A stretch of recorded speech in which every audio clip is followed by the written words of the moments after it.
रात का तीसरा पहर था और आसमान घने बादलों से ढका हुआ था।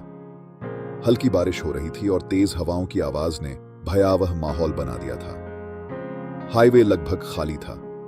इस सड़क पर रघु नामक एक ट्रक ड्राइवर अपने ट्रक में माल लादकर दूर के शहर की ओर जा रहा था। रघु एक अनुभवी ड्राइवर था जिसने अपने जीवन का अधिकांश समय ट्रक चलाने में बिताया था। उसने कई तरह की सड़कों, मौसम की स्थितियों और चुनौतियों का सामना किया था। हालांकि उस रात उसने जो भयावह अनुभव सहा, उसने उसकी जिंदगी हमेशा के लिए बदल दी। रघु अपने ट्रक में हाईवे पर तेज रफ्तार से भाग रहा था, रात के सन्नाटे को चीरता हुआ। उसके चारों ओर घना अंधेरा था और ट्रक की हेडलाइट्स ही रोशनी का एकमात्र स्रोत थी।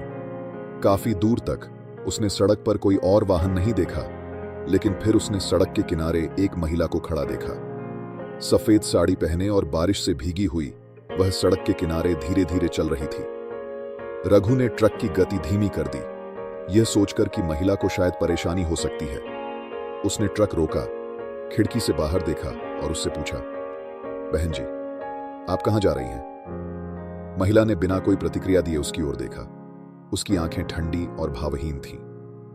रघु को अचानक एक अजीब सी ठंडक महसूस हुई, लेकिन उसने इसे अनदेखा करते हुए कहा, बैठो, मैं तुम्हें छोड़ देता हूं। महिला चुपचाप बिना कुछ बोले ट्रक में चढ़ गई और पीछे बैठ गई। रघु ने ट्रक को फिर से चालू किया और अपनी यात्रा फिर से शुरू की, लेकिन उसके दिल में एक बेचैन करने वाला डर घर करने लगा। कुछ मिनटों के बाद रघु ने महसूस किया कि ट्रक के अंदर का तापमान अचानक गिर गया था, जैसे कि बर्फीली हवाएं बह रही हों। उसने पीछे देखा और पाया कि महिला उसी स्थिति में थी, बिल्कुल स्थिर। उसकी आंखें अभी भी सीधे सामने टिकी हुई थीं। रघु ने बोलने की कोशिश की, बहन जी, आपको कहां जाना है? कोई जवाब नहीं, बस चुप्पी। रघु ने अपनी नजर फिर से सड़क पर घुमाई, लेकिन उसका मन अब उथल पुथल हो रहा था। अचानक ट्रक के अंदर से अजीबोगरीब आवाजें आने लगी, सीटें चरमराने लगीं और अंदर से धीमी फुसफुसाहटें सुनाई देने लगीं। रघु को पसीना आ गया। वह समझ नहीं पा रहा था कि क्या हो रहा है। थोड़ी देर बाद जब रघु ने पीछे देखा तो वह महिला गायब हो चुकी थी। बस एक खाली सीट बची थी जहां वह बैठी थी।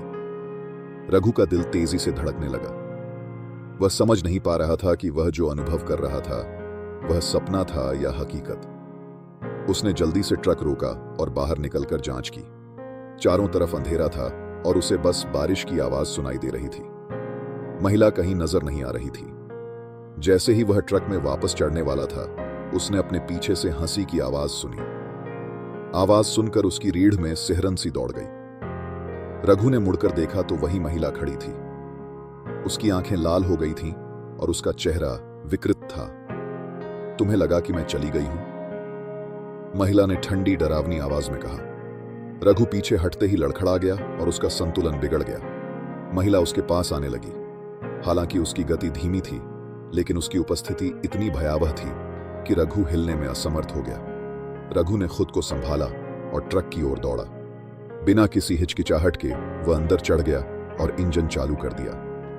ट्रक की हेडलाइट्स ने महिला को रोशन किया, लेकिन फिर वह अप्रत्याशित रूप से गायब हो गई। रघु ने ट्रक को पूरी गति से चलाया, पीछे मुड़कर देखने की हिम्मत नहीं की। उसकी सांसें तेज चल रही थीं और दिल की धड़कनें तेज हो रही थीं।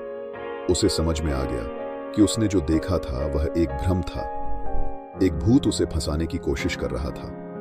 कुछ घंटों बाद जब वह शहर के पास पहुंच रहा था तो वह एक ढाबे के पास रुका। उसने वहां मौजूद दूसरे ट्रक वालों को यह कहानी सुनाई। एक बूढ़ा ट्रक वाला उसके पास आया और गंभीरता से बोला, तुम अकेले नहीं हो। इस राजमार्ग पर कई ड्राइवरों को यह भ्रम हुआ है। जो डर गए थे वे कभी वापस नहीं आए।